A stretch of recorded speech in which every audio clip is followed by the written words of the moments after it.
दोस्तों आज टेक्नोलॉजी दुनिया में हवा की तरह फैल चुकी है, जिसके हमें लाखों फायदे मिलते हैं तो उनके हजारों नुकसान भी हैं। आज हम पहले की तरह कुछ भी चीजें याद रखना नहीं पसंद करते और उसे इंटरनेट या अपने डिवाइस पर छुपा के रखना पसंद करते हैं। आज दुनिया का लेन देन इंटरनेट के द्वारा ही होने लगा है, जो हर दिन बढ़ता चला जा रहा है। सोचिए अगर इन सबको कोई अपने कब्जे में कर ले, यानी कि हैक कर ले, तो कितना भयानक संकट दुनिया में आ सकता है। आज हम कुछ ऐसे ही हैकरों के बारे में बात करेंगे जिनकी साइबर दुनिया में अपनी एक पहचान है। बड़ी बड़ी कंपनियां उनसे बचकर रहना ही पसंद करती है और वो पूरे इंटरनेट को हिलाने का दम रखते हैं। हमारी लिस्ट में पहले नंबर पर आता है 58 साल का यह व्यक्ति। दोस्तों इस व्यक्ति ने अपने आप को इतना छुपा के रखा है कि आज तक कोई इसका नाम नहीं जान सका। लोग इसे एस्ट्रा के नाम से जानते हैं। इस व्यक्ति ने फ्रांस के एक फाइटर जेट कंपनी की डिटेल्स 5 साल तक चुराई और उन्हें बहुत से देशों को बेच दिया। इस घटना से उस कंपनी को $360 मिलियन यानी लगभग 2,500 करोड़ रुपए का नुकसान पहुंचा। जनवरी 2008 को उसे पकड़ लिया गया, पर उसकी आइडेंटिटी किसी को नहीं बताई गई। माना जाता है वह 58 साल का एक मैथ का टीचर था, जिसे देखकर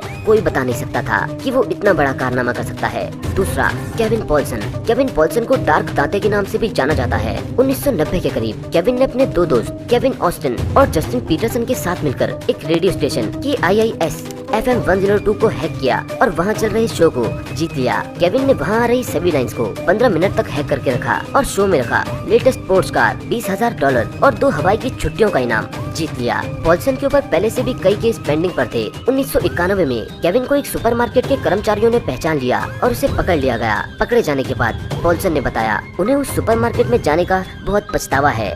ओवेन थॉरवॉकर। ओवेन थॉरवॉकर को अकिल नाम से भी जाना जाता है। 18 साल की उम्र में ओवेन ने हैकरों का एक बहुत बड़ा ग्रुप खड़ा कर दिया। ओवेन ने एक खतरनाक AK बॉट वायरस बनाया जो हवा की तरह 13 लाख कंप्यूटर तक पहुंच गया। ये वायरस पूरे सिस्टम को आसानी से खराब कर देता था। खास बात ये थी कि अच्छे से अच्छा एंटीवायरस भी इस वायरस को पकड़ नहीं पाया। यह वायरस किसी कंप्यूटर का यूजर नेम, पासवर्ड, यहाँ तक कि क्रेडिट कार्ड डिटेल्स भी पता करने में मदद करता था। इतना खतरनाक होने के कारण इस AK बॉट वायरस ने यूनिवर्सिटी ऑफ पेंसिल्वेनिया के कंप्यूटर नेटवर्क को तबाह कर दिया। बाद में FBI ने न्यूजीलैंड सरकार के साथ मिलकर ओवेन्स को गिरफ्तार किया, पर 2008 में कोर्ट ने उसे अपराधी ना मानते हुए रिहा कर दिया। कोर्ट का कहना था कि ओवेन्स ने जानबूझकर किसी लालच के चलते ये सब नहीं किया। आज ओवेन्स 28 साल का है और साइबर सिक्योरिटी की दुनिया में न्यूजीलैंड सरकार की मदद करता है। चौथा, एनोनिमस। एनोनिमस का मतलब होता है एक ऐसा व्यक्ति जिसकी कोई पहचान न हो। दोस्तों एनोनिमस इंटरनेट में मौजूद एक ऐसा ग्रुप है जिससे हर देश की सरकारें डरती है। इस ग्रुप के लोग पूरी दुनिया में फैले हुए हैं। ये कोई भी हो सकते हैं, जैसे आपके ऑफिस का कोई आदमी, आपके कॉलेज का कोई लड़का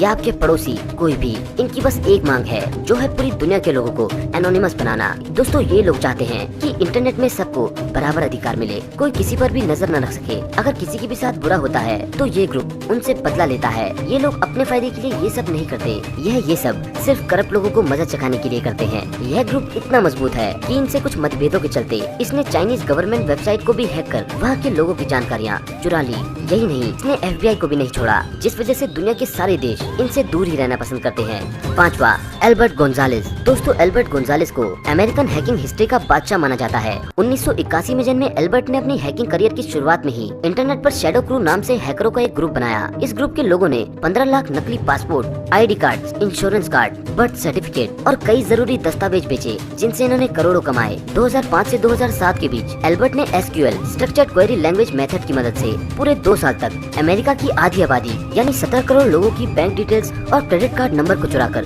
उन्हें बेच दिया और करोड़ों कमाए। बाद में चलकर उसे अमेरिकी सरकार ने पकड़ लिया और 25 मार्च 2010 को उसे 20 साल की सजा सुनाई गई।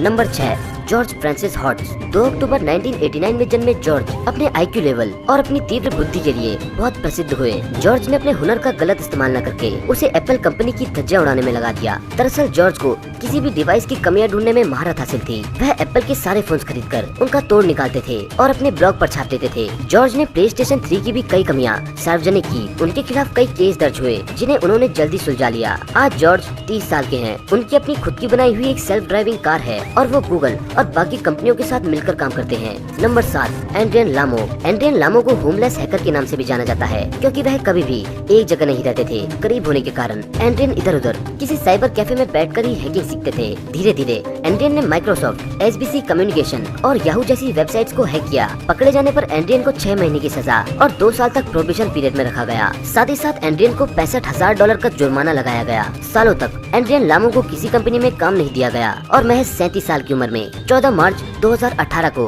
उनकी रहस्यमय तरीके से मौत हो गई। Number 8, Jinson James एंचेता।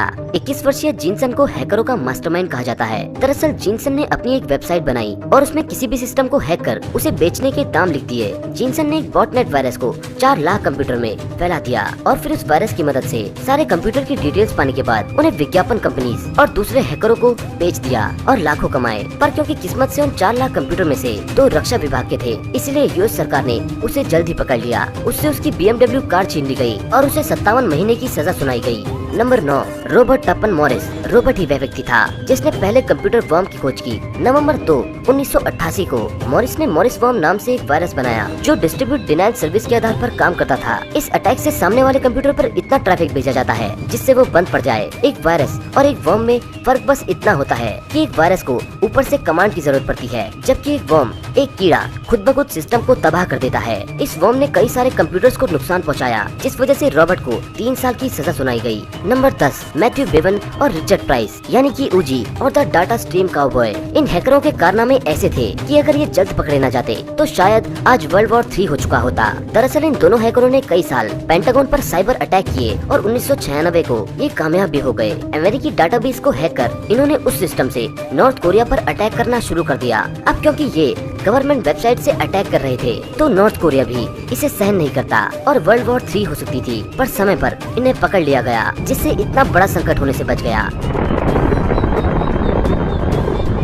हमारे आखिरी हैकर हैं गैरी मैकनान। गैरी मैकनान को सोलो नाम से भी जाना जाता है। गैरी को दुनिया का सबसे बड़ा मिलिट्री हैक करने का भी रुतबा हासिल है और कुछ लोग तो गैरी को दुनिया का सबसे खतरनाक हैकर मानते हैं। गैरी वह व्यक्ति था जो अपनी गर्लफ्रेंड और अपनी आंटी के घर में बैठे बैठे बड़े बड़े कारनामे कर दिया करता था। 2001 से 2002 के बीच गैरी ने कुल 13 महीनों तक नासा और यूनाइटेड स्टेट्स के 97 कंप्यूटर पर हमला कर काफी खुफिया जानकारियां चुराई और कई जरूरी जानकारियों को डिलीट कर दिया, जिससे वह मोस्ट वांटेड साइबर क्रिमिनल की लिस्ट में शुमार हो गया। बाद में चलकर उसने अमेरिकी सरकार के 2000 कंप्यूटर को 24 घंटे तक बंद कर दिया और एक नोटिस भेजा जिसमें उसने लिखा था आपकी सुरक्षा बकवास है और नीचे लिखा था आई एम सोलो, जिस वजह से सरकार को $7 लाख यानी लगभग 5 करोड़ रुपए का नुकसान उठाना पड़ा। बाद में गैरी को जब यूएस सरकार ने पकड़ा तो उसका कहना था कि मैं तो बस एलियन स्पेसक्राफ्ट, यूएफओ और सौर ऊर्जा की जानकारियां ढूंढ रहा था।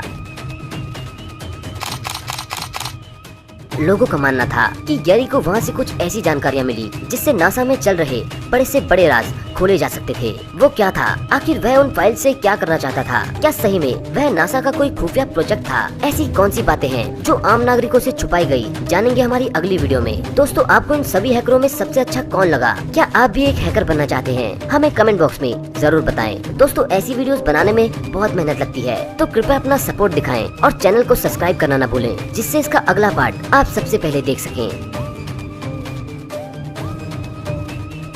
अब दोस्तों, वीडियो अच्छी लगी तो धपाधप लाइक मारो और अगर आगे भी देखते रहना चाहते हो तो सब्सक्राइब करो और अगर वीआईपी बनके सबसे पहले देखना चाहते हो तो सब्सक्राइब के बगल में उस लाल कण को नीलकण करना तो बिल्कुल भी मत भूलना, नहीं तो वीडियो ढूंढते रह जाओगे और घंटा भी नहीं मिलेगा। ये सब तो ठीक है, पर अभी के लिए क्या करें, तो अपने मोबाइल की स्क्रीन दबाओ और जरा अगल बगल झाँक लो, क्योंकि सही में ऐसा माल कहीं नहीं मिलेगा। बाकी मिलते हैं मेरी अगली वीडियो में, तब तक बाय।